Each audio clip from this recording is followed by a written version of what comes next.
अगर हम आज से करीब 10-15 साल पीछे झांक कर देखें तो उस दौर में दुनिया के ज्यादातर बड़े बड़े इकोनॉमिस्ट और पॉलिसी मेकर भारत को लेकर लगभग एक जैसी बात कहते थे। उनका मानना था कि भारत आगे तो जरूर जाएगा, लेकिन उसकी रफ्तार काफी धीमी रहेगी। मतलब यह कि चीन या अमेरिका जैसे देशों को टक्कर देना भारत के लिए संभव तो है, पर उसमें कई दशक लगेंगे। कुछ लोग तो खुलकर कहते थे कि भारत को सुपर पावर बनने में कम से कम 50 साल चाहिए। उस समय यह बात सुनने में भी ठीक लगती थी, क्योंकि भारत की ग्रोथ जरूर हो रही थी, लेकिन वो ऐसी नहीं थी कि पूरी दुनिया का ध्यान खींच ले। लेकिन कहानी ने यहां से बिल्कुल अलग मोड़ ले लिया। जिस भारत को दुनिया कभी फ्यूचर पावर कहकर टाल दिया करती थी, वही भारत आज प्रेजेंट पावर बनकर सामने खड़ा है। अब भारत सिर्फ संभावनाओं का देश नहीं रहा, बल्कि वो देश बन चुका है जो आज ही गेम बदल रहा है। और इसका सबसे ताजा और सबसे मजबूत सबूत है भारत और यूरोपियन यूनियन के बीच हुआ फ्री ट्रेड एग्रीमेंट। यह कोई छोटी मोटी बात नहीं है। यूरोपियन यूनियन में दुनिया के 27 सबसे अमीर और सबसे ताकतवर देश शामिल हैं। ये वही देश हैं जिन्होंने सदियों तक दुनिया की इंडस्ट्रियल दिशा तय की है। Germany, France, Italy, Netherlands, Spain जैसे देशों की पहचान ही मशीनरी, ऑटोमोबाइल, टेक्नोलॉजी और इंडस्ट्रियल इनोवेशन से बनी है। और इन्हीं देशों के साथ भारत की ट्रेड डील की बातचीत पूरे 19 साल तक चलती रही। सोचिए, 19 साल, इतने लंबे समय तक फाइलें एक टेबल से दूसरी टेबल घूमती रही, मीटिंग्स होती रही, डेलीगेशन आते जाते रहे, ड्राफ्ट बदले जाते रहे, लेकिन हर बार कोई ना कोई पेंच फंस जाता था। कभी कहा जाता था कि भारत के लेबर स्टैंडर्ड सही नहीं है, कभी पर्यावरण का मुद्दा खड़ा कर दिया जाता था, कभी डेटा प्रोटेक्शन का बहाना बनता था। मतलब साफ था, यूरोप चाहता था कि शर्तें वही तय करे और भारत बस मान ले। लेकिन इस बार तस्वीर अलग थी। इस बार भारत ने इंतजार नहीं किया, नहीं झुकने को तैयार हुआ। भारत ने साफ कहा कि अगर डील होगी तो बराबरी की होगी, वरना नहीं होगी। और नतीजा यह निकला कि जो डील सालों से अटकी पड़ी थी, वो अचानक भारत की शर्तों पर साइन हो गई। यहीं से असली मैसेज पूरी दुनिया में गया कि अब भारत वही पुराना भारत नहीं है जो हर बात पर समझौता कर ले। अब भारत अपनी शर्तों पर खेलने को तैयार है। और इसी का असर यह हुआ कि आज सिर्फ यूरोप ही नहीं, बल्कि 20 से ज्यादा देश भारत के साथ फ्री ट्रेड एग्रीमेंट साइन करने के लिए लाइन में खड़े हैं। वजह बिल्कुल साफ है, भारत अब सिर्फ एक उभरती हुई इकोनॉमी नहीं है। भारत अब वो मार्केट बन चुका है जिसे नजरअंदाज करने की किसी में हिम्मत नहीं है।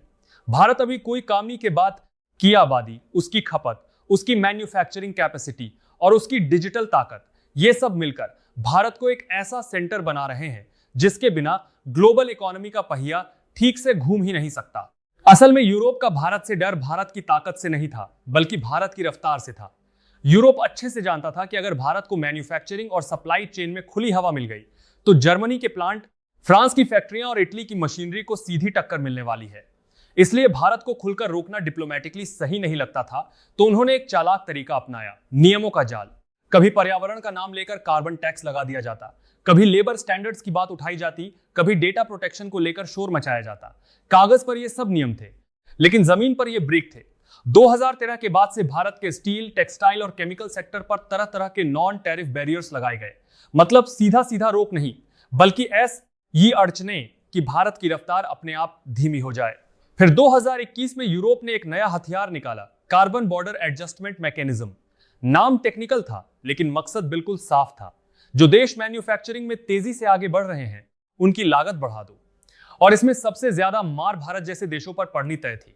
यानी खेल यह था कि भारत को पूरी तरह रोको मत, बस इतना स्लो कर दो कि वो बराबरी तक पहुंच ही ना पाए। लेकिन यहीं से कहानी ने यू टर्न ले लिया। भारत ने सिस्टम ही बदल दिया। मेक इन इंडिया सिर्फ नारा नहीं रहा, प्रोडक्शन लिंक्ड इंसेंटिव स्कीम ने कंपनियों को सीधा हिसाब समझा दिया कि भारत में बनाओ, भारत में बेचो और दुनिया में एक्सपोर्ट करो। पोर्ट्स, हाईवे, रेलवे, लॉजिस्टिक्स, सब पर एक साथ काम शुरू हुआ। नतीजा यह निकला कि दुनिया की सप्लाई चेन धीरे धीरे भारत की तरफ मुड़ने लगी।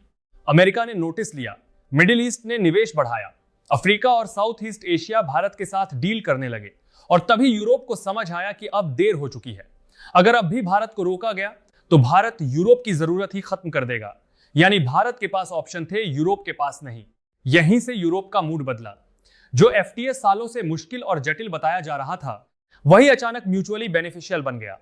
अब जरा तस्वीर का साइज समझिए। भारत और यूरोपियन यूनियन मिलकर दुनिया की करीब 25% ग्लोबल जीडीपी को कंट्रोल करते हैं। मतलब हर चौथी बड़ी डील कहीं ना कहीं इन्हीं दोनों से जुड़ी होती है। भारत का एक्सपोर्ट करीब 880 अरब डॉलर के आसपास पहुंच चुका है और इंपोर्ट लगभग 900 अरब डॉलर के करीब है।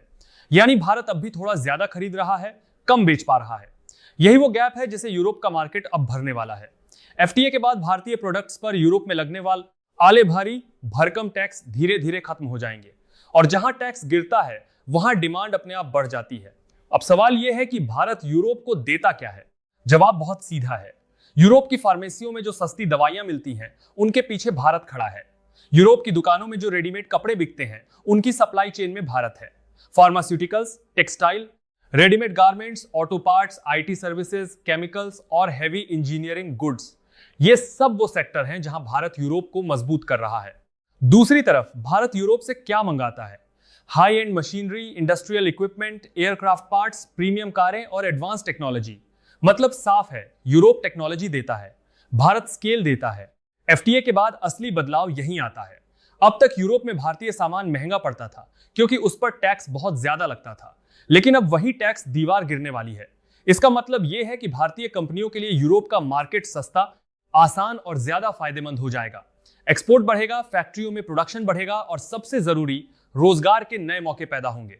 यूरोप को भी फायदा मिलेगा, उन्हें भारत जैसा तेजी से बढ़ता, स्टेबल और भरोसेमंद मार्केट मिलेगा।